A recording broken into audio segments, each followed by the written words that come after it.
Inseparable for over 40 years, Eric and Inga Goldrain experienced two very different VE days back in 1945.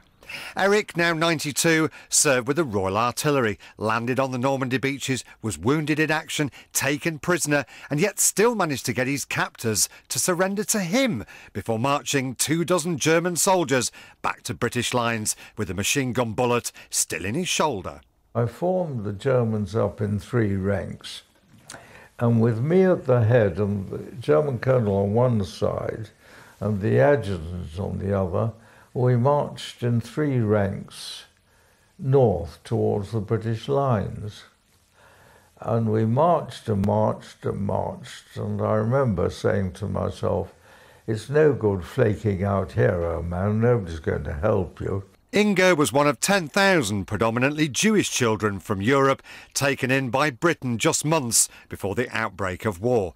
VE Day 1945 brought uncertainty. I remember starting to think, well, what's going to happen to me?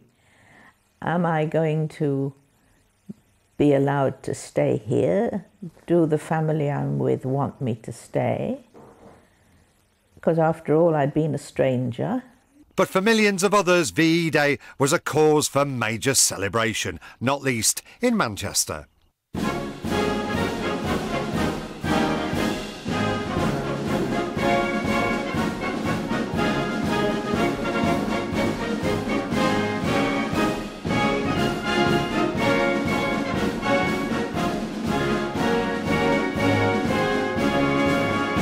On the day, they set up these long trestle tables right in the middle of Pollitt Street. And they said there was all sorts of white paper, there was no tablecloths. And they were collecting things to drink out of. I mean, you have to remember we'd had rationing for a long, long time. The sandwiches contained, in the main, I mean, whistle if you found any meat, but it was spam and breadcrumbs and anything else that could actually mix with it just to make a filling. The victory in Europe street parties were an amazing day, a happy day, and it's worth remembering it brought to an end 6 years of fear and hardship for people at home. But for Inga Goldrain, the day was bittersweet. I found out that my father had been sent to Minsk, where he had been shot.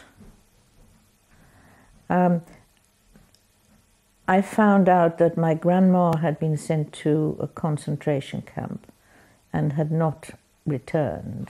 Meanwhile, Eric Goldrain had survived Normandy and was fighting in Italy on the day Nazi Germany unconditionally surrendered. I just captured a castle and I'd rescued a lot of bottles of wine, and we had tables, barrack 6 foot, the ordinary tables, and we'd made a bar of this with bottles of wine on, and all my soldiers came up and all filled their water bottles with wine. Eric and Inga will be spending the 70th anniversary of VE Day together. Oh, and not forgetting the bullet Eric took in France, which he's kept ever since. Paul Kroner.